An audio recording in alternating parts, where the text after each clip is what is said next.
At face value, Jenny Nicholson's Evermore, the park that wasn't, is a very long travel video about a disappointing visit to a theme park.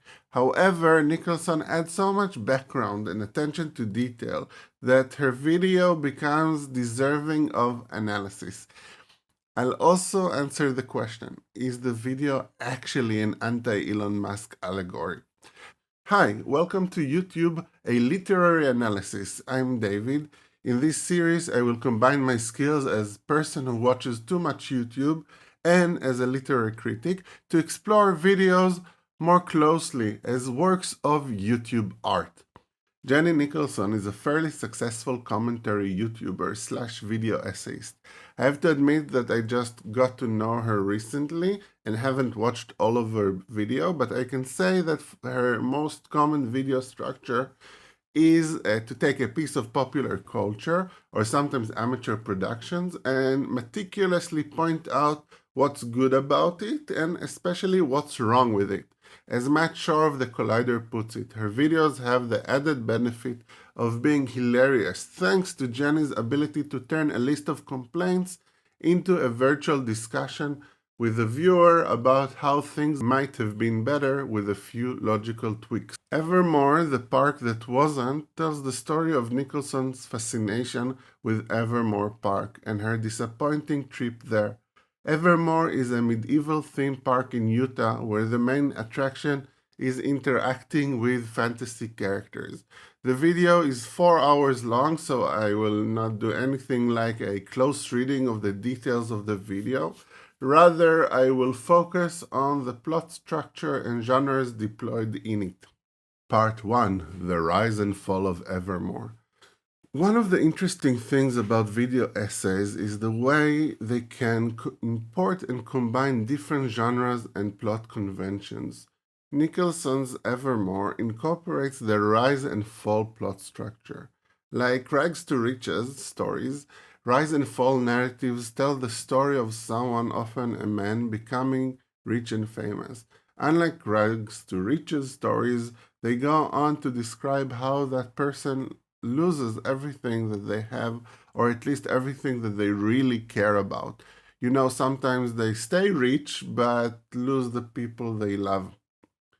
This structure has even deeper roots in the genre of tragedy, which is sometimes defined as the fall of a great person, usually a great man.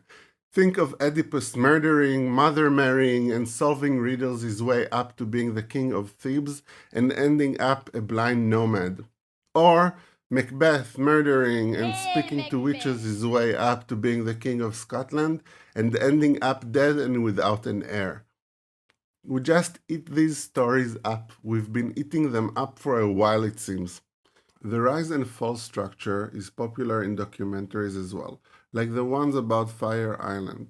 The high-end music festival was heavily promoted, but turned out to be a total disaster, leaving hundreds of would-be influencers in refugee camp conditions.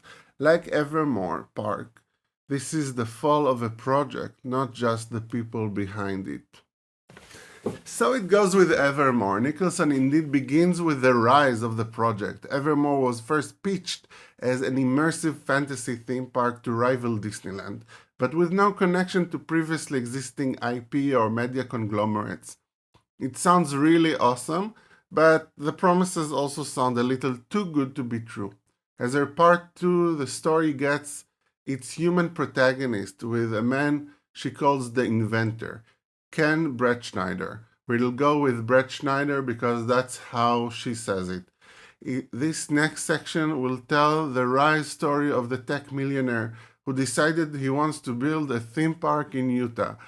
So she does explain how he made his money, but what I think is more interesting is one of the things that he did with his money. I would be remiss not to mention another, and maybe the most important Brett Schneider project, his annual tradition of decorating his family home every Halloween. For years, he would transform his property into grander and grander haunted houses, and not for money or anything, just like a festive thing for the neighborhood to enjoy. In 2013, the haunt saw over 11,000 guests, and Brett Schneider only requested that attendees bring a donation of cash or food for the Utah Food Bank. The rise section is not only about gaining wealth, but also a kind of moral and aesthetic rising. Brett Schneider creates aesthetically pleasing, enjoyable events for his community, making his own home available for a celebration of everything creepy. In addition, he turns his personal creative outpour into a fundraiser for the hungry. Sounds like an admirable person, a great person.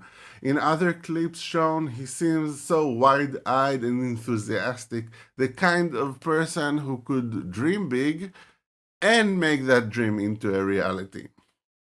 However, from this high point of great expectations for the park and admiration for its inventor, we begin to decline into disappointing facts. The park is put on hold, there are construction difficulties, and then there's a regathering of tenacity, and the park is opened, but it's much less than what was promised. An unfinished park with no rides. Instead, the main attraction, apart from a couple of buildings, is costumed actors. The opening was not perfect, but there's room for optimism, room for hope. Maybe it's just the first chapter of the rise of Evermore. Maybe it's just some adversity to overcome. But the important thing was that the park had actually opened, an obstacle which in previous years had seemed insurmountable, and it could only get better from here. She seems so sad. So no, things don't get better. In fact, they get worse. After hearing more about the park and how it seems to have developed since its opening, we get to the decline. First, the COVID pandemic causes losses for Evermore and Brett Schneider's other ventures. Problems with paying contractors are discovered. There are attempts to crowdfund to save the park. The park disastrously sues Taylor Swift for titling her LP Evermore. Most importantly, many employees, including the character actors, are laid off. Most thought the park was done, a failure, but it actually did reopen. So perhaps this is not the fall story, just a temporary decline. Here, though, we run into the second genre or plot structure controlling Evermore, the park that wasn't. So, part 2, the failed travelogue. From early on in the video, viewers are shown that Nicholson's interest is not academic. She wants to go there, and in many respects the history of the rise and partial fall of Evermore is merely framing or context for the main event, the record of her trip to the park itself. Travelogues have a big place on YouTube and other platforms. In general, they tend to be very positive narratives. The creator is excited to see a new place and enjoy new things. They travel to an exotic location and have an overall fantastic experience. Even if there are some hiccups, they will be background noise. Evermore, the park that wasn't, is haunted by classic successful travelogues. As part of her research, Nicholson seems to have seen every travelogue about the park. The travel video that seems to bother Nicholson the most is an especially enthusiastic one by BuzzFeed Bring Me.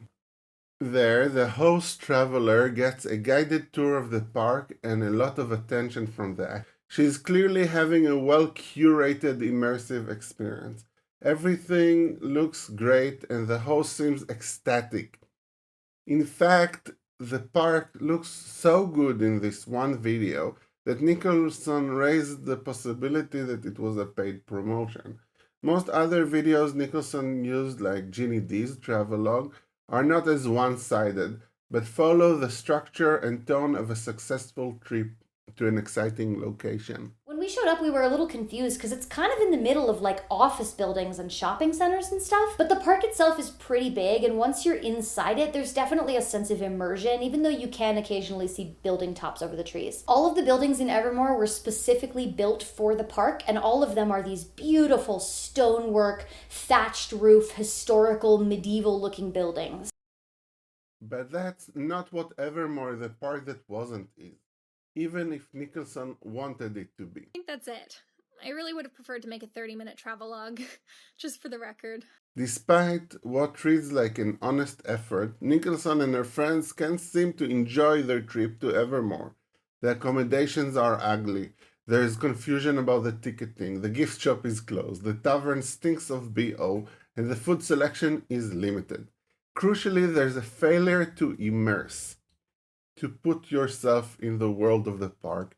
Nicholson and her friends, dressed as fairies by the way, can't ignore the neglect, the incompleteness, the modernity that rear their heads throughout the medieval themed park. The church windows are bordered because they did not have enough money to put in windows. Interiors of lovely buildings are used as storage. There's trash in empty plant pots. There seem to be exposed wires everywhere.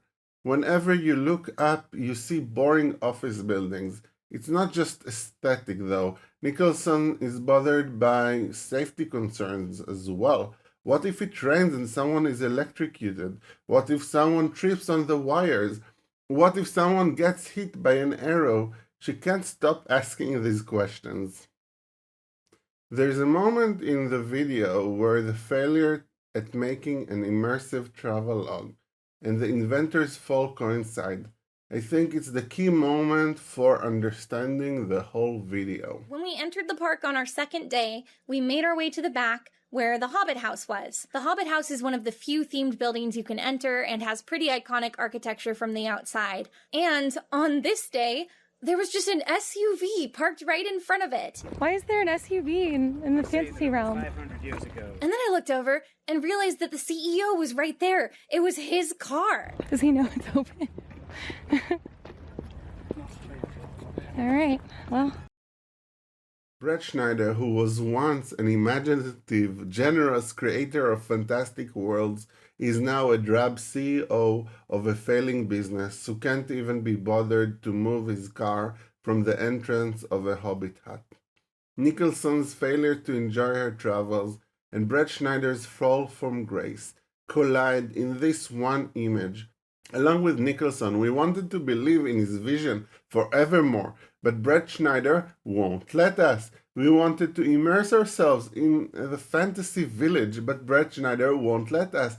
He has to leave his damn car where we wanted to imagine hobbits. Part 3, secretly about Elon Musk.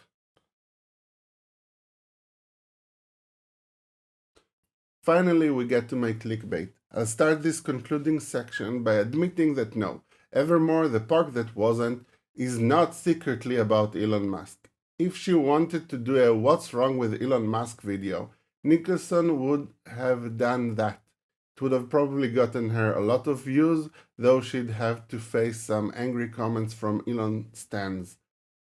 However, it seems to me that even if Nicholson did not mean it, her video is about the kind of role Musk and people like him, mostly white men, have in our society.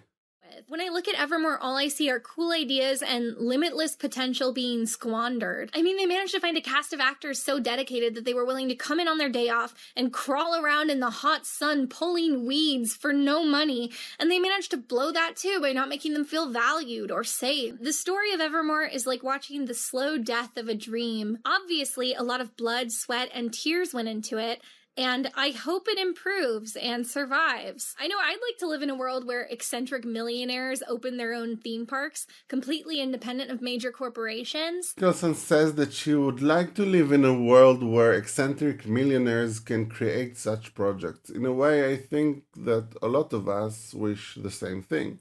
We Westerners, US-influenced people, love the Willy Wonka fantasy of eccentric, ambitious, rich people who make the world a better place, or at least a more interesting place. Sometimes we just want these millionaires to entertain us. Sometimes we dream that they will save us. Create these perfect fantasy worlds where our problems don't exist, or are not as bad. However, this is just a fantasy. One person, eccentric or brilliant as they might be, can't save the world. One person can't even create a fantasy park. They can't do it alone anyways. A strong aspect of Nicholson's video is her attention to the workers. She has a lot of sympathy to the character actors in the park and other creative people hired for this project. Their safety and health were at risk. They have no way to escape abusive visitors. They were asked to work for free and fired haphazardly. Some of this is only alleged. The workers are enthusiastic about Brett Schneider's vision, but Brett Schneider seems not to be enthusiastic about treating them well. Nicholson does not mention this just out of solidarity. The important thing is the realization that one of the main reasons the park does not succeed is that they treated its workers so horribly. That Brett Schneider and the other people in charge behave like they don't need other people. In fact, the other people they think they don't need are not just the employees, but also the visitors. And they do need other people, desperately. The park can't make it if it's just a place to park your Range Rover, can Brett Schneider. Twitter can't succeed if it's just a place to park your Tesla, Elon Musk. Towards the end of the video, Nicholson places herself fancifully in the position of a Brett Schneider employee. She play acts as a consultant, wishing wistfully that they might hire her, knowing they won't hire her, and deciding to give free advice anyways. She shows us that Evermore, that Brett Schneider, that people like Brett Schneider, will always need to listen to some advice. They'll need the assistance of some experts. They need other people. Much of the sorry state Evermore seems to be in is due to a fantasy that you can go at it on your own. In reality, these solitary genius entrepreneurs just suck everybody else's energy and resources, and their projects often fail anyways. I'm not saying that Nicholson set out to create an anti-solitary millionaire genius video. Secretly about Elon Musk might be good clickbait, but it's not very good literary analysis. Still, whether she meant it or not, Nicholson's failed travelogue turned rise and fall narrative touches on a realization our culture needs to have again and again.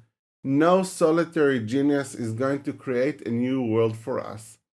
We'll need a lot of people in cooperation in order to do that. That's it. Let me know what you think I missed. What else should be said about Evermore or about Nicholson? I'm planning to continue making this YouTube literary analysis video. So if you have suggestions for videos that you'd like me to talk about, let me know. As always, if you think I took something simple and made it more complicated, that's fine. Sometimes that's my job too. Thank you for listening.